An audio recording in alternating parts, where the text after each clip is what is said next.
algo físico. É a energia transportada, vibrando no filamento, que se transforma em luminosidade. Ou seja, a escuridão não existe. A escuridão é o quê?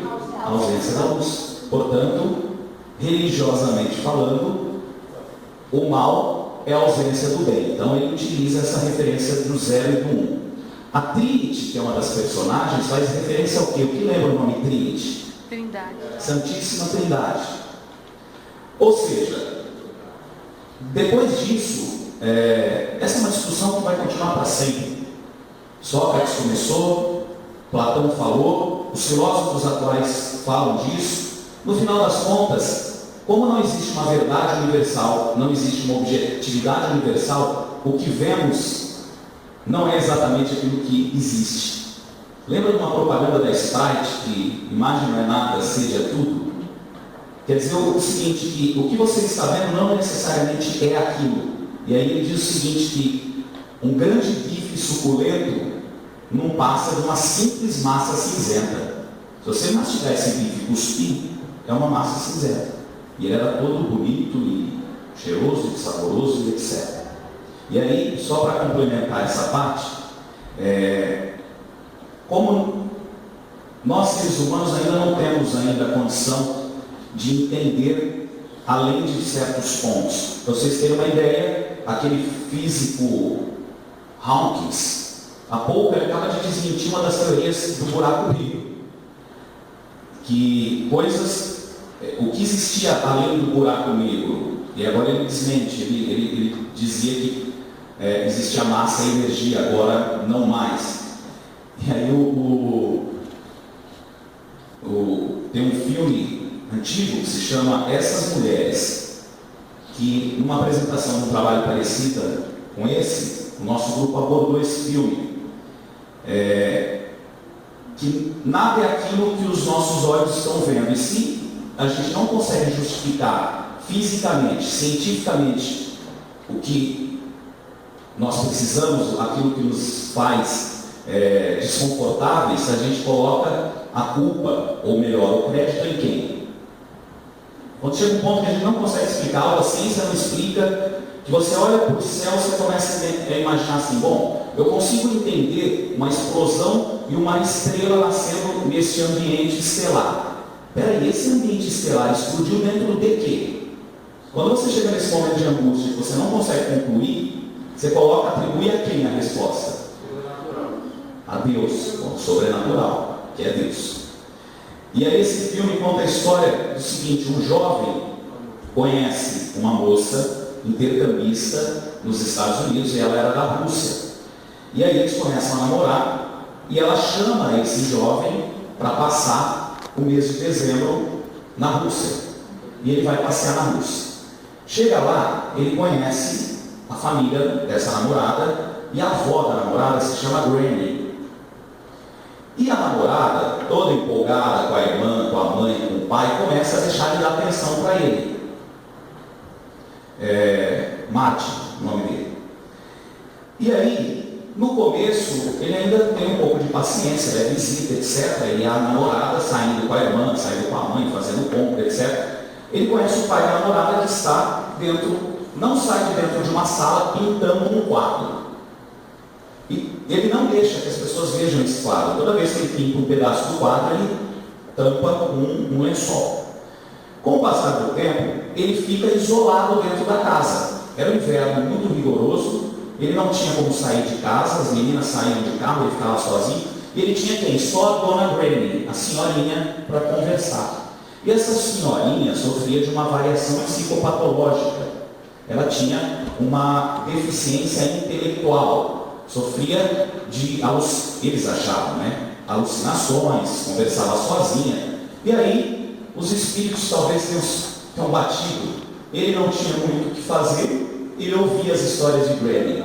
E a Granny contando as histórias do ex-marido, que foi morto na Grande Guerra, levou o Martin para conhecer uma árvore um dia.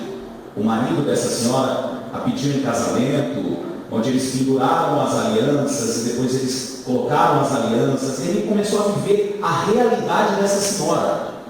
Ele não estava mais vivendo a realidade concreta de estar naquela casa com a família, com a namorada, com a cunhada. Ele começa a viver uma realidade imaginária da Granny. Ele não sabe se aquilo é real ou não.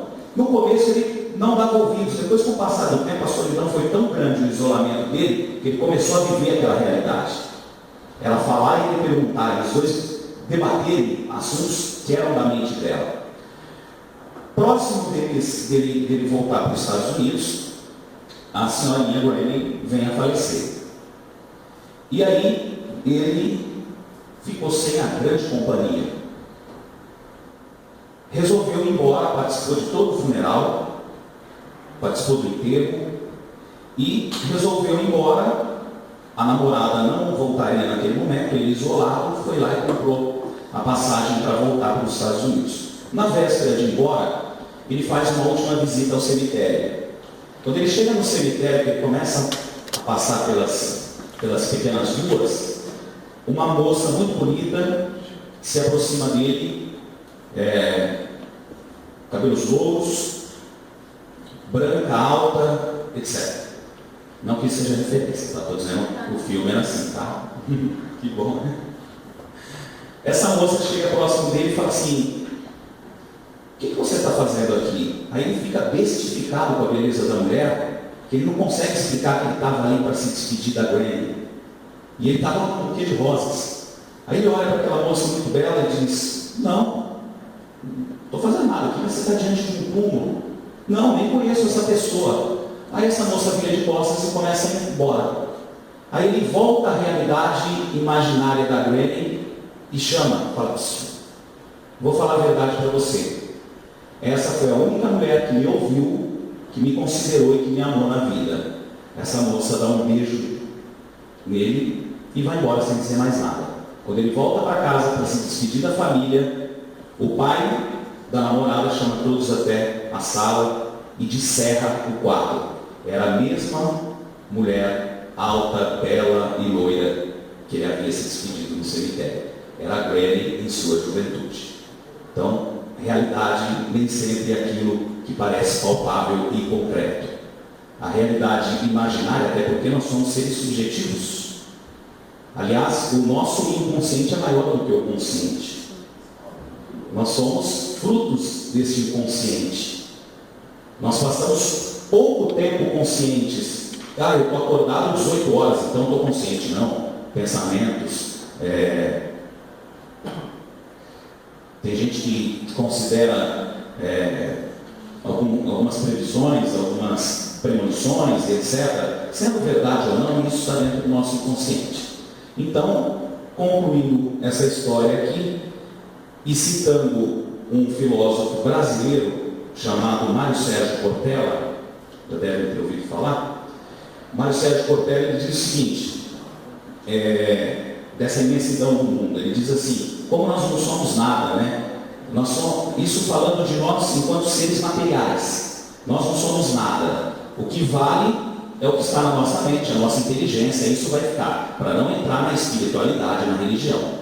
Quis dizer que o que está na nossa mente, o nosso inconsciente, isso sim é infinito. Nós, enquanto seres materiais, não valemos nada. Aí ele termina dizendo assim, é uma palestra que ele está ministrando. Ele diz assim: quando alguém chegar para você e disser, você sabe com quem está falando? Você diz para a pessoa o seguinte: o universo, ele rapidinho aqui, isso os físicos quânticos que dizem, ele é praticamente como se fosse um objeto cilíndrico, como se fosse uma mola. Essa mola, ela vai se aproximando, as duas extremidades vão se aproximando, ela vai se afrouxando, e aí explica-se fisicamente que havia um pequeno laço ali. Esse laço foi desfeito por Deus, por alguém.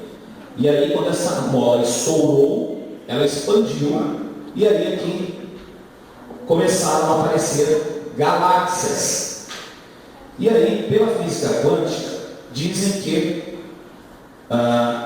no universo, isso antigamente dizia universo, hoje já se trabalha na teoria de multiverso, mas na teoria do universo diz que dentro desse universo que está expandindo ainda, existem 200 bilhões de galáxias. Galáxia vem do grego, quer dizer leite. Uma dessas galáxias é a nossa, a Via Láctea, que é do latim leite. Dentro da Via Láctea, a nossa, existem 100 bilhões de estrelas, sóis, em outras palavras. Uma dessas estrelinhas é a nossa, chamada de Sol.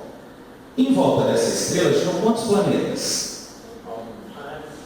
Até o último estudo, 9, então queremos diminuir para 8, né? 9 planetas. Um deles é o nosso planetinha chamado Terra. Na Terra existem 30 milhões de espécies, sendo que 3 milhões estão catalogadas. Uma dessas 3 milhões é o ser humano. E nós somos em quantos no planeta Terra? Mais de 6 bilhões de seres humanos.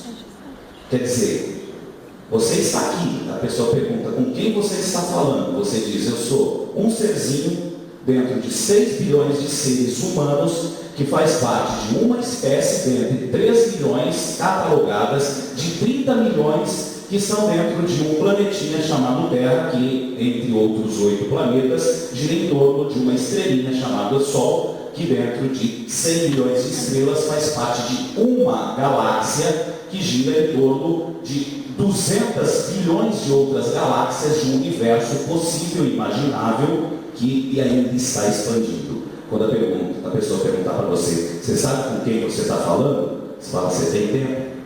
Senta aqui e desenha tudo isso para ela. Isso é para você saber que nós não somos nada. E que tem gente que acha que a cidade que ela mora é melhor, que a língua que ela fala é melhor, que o cabelo, a cor que ela usa é o melhor. E nós somos materialmente insignificantes. Beleza?